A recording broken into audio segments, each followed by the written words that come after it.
dear POPAHOLICs, it's again me, Arie Abramovich, Mr.Blackhead. Happy to see all of your smiling faces back on my channel, and for those of you who are the first time here, welcome, and I hope you enjoyed the video at least the way I enjoyed extracting those blackheads. So today we've got a new patient here in our clinic. His name is Marius, and as a teenager he had a quite serious acne, but today it's mainly accumulation of sebum in the pores which causes comedones, or as we like to call it, blackheads and whiteheads. By the way, we tend to call blackheads acne as well, but those are two different things. First of all, they are related, but they are different things. First of all, let's talk about what is a blackhead. A blackhead, or if we refer to its medical term, a comedone, is basically a situation where your oil glands that are inside the pores produce more sebum than they should, and they basically clog the pore. So what is acne then? Acne is a group of bacteria that lives on our skin, and by the way, we've got about 5,000 kinds of bacteria that lives on our skin and protect us. So don't use alcohol gel and stuff like this to clean your hands too often, because it kills the protective layer of your skin as well, which makes you more vulnerable to the bad bacteria. Believe me, using just a simple soap for your hands is more than enough. Anyway, let's go back to what is acne. As I said, it is a group of bacteria that lives on our skin constantly. However, one of the family members in the acne group, called acne vulgaris, might lose control and have a bad effect on our face and body. How does it happen? Basically, when the sebum clogs the pores, it prevents oxygen from getting inside the pore. And the acne vulgaris bacteria thrives in this kind of environment that doesn't have any oxygen and has a lot of sebum, which is also a great source of food for this kind of bacteria. Anyway, at this moment, the acne vulgaris gets out of balance and starts to multiply more than it should, which causes the familiar inflammation that we all call acne. And that makes our skin more vulnerable to other kinds of bacteria, and it might turn to a really severe acne with large inflammation, or even cystic acne in a more progressive stage. So if we go to the core of the problem, if you're still following obviously, it all started with our skin producing too much oil. If we manage to treat this problem, then we will be able to avoid all of the rest. How do we treat it? Oh, so here is the mystery. Apparently, as for today, the medical community still doesn't know for 100% what causes our skin to produce more oils than it actually needs. Yes, it's related to hormonal balance, but what causes this hormonal balance, or I should say unbalance? Why some people have it and why others don't? Okay, so basically till 2018 the medical community blamed our genes, or if to be more correct, assumed that about 80% of the causes to acne are genes related, and there is nothing much to do with those causes. But apparently, latest studies show that it's not necessarily a gene factor. One of the reasons is because of a study where they studied communities around the world that were isolated from the Western world and found that they had 0 cases of acne. And again, I repeat it, 0 cases of acne, none. Just to give you a perspective, in our world, Western world today, about 80% of the people suffer from acne at some stage of their life. And in those communities, they had 0 cases of acne. However, when they started to adopt the Western culture and diet, they started to have many cases of acne. So this kind of study basically shows us that acne isn't necessarily a gene-related problem, but actually can be caused by our diet. Anyway, I will take a step back and say that there are not enough studies yet that relate acne to our diet, but definitely it is something that the medical community starts to examine. As for now, if you will go to your dermatologist, they will tell you that there is no connection, because that is what they've learned in the medical school, but again, the latest studies do start to find some kind of correlation between the two.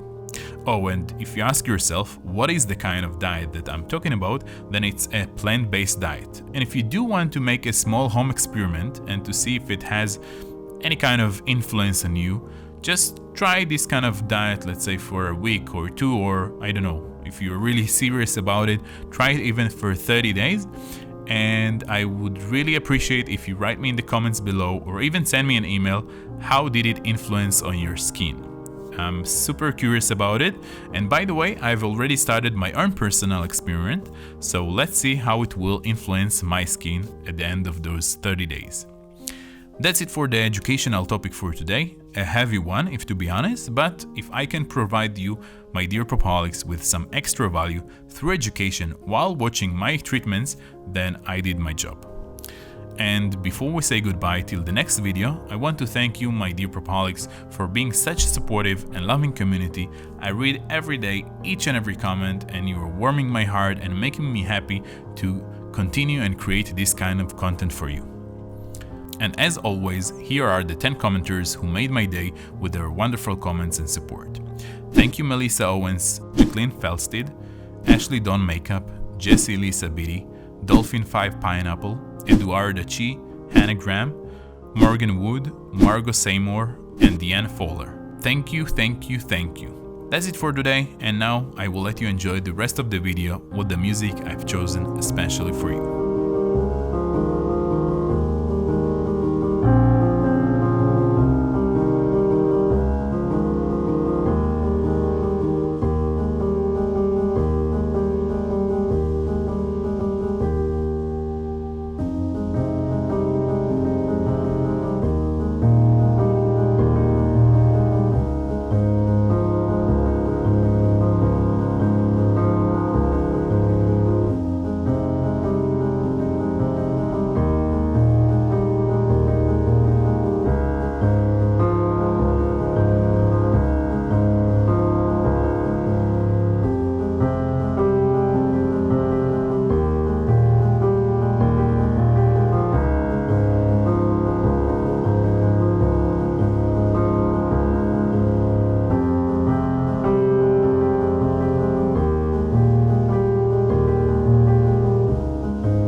Thank you for watching, dear Popaholics. Hope you enjoyed the video today. You can also watch one of those 2 videos. They are very recommended. And remember to subscribe to my channel if you haven't done it yet. And have a wonderful rest of the day. See you next time, Mr. Blackhead.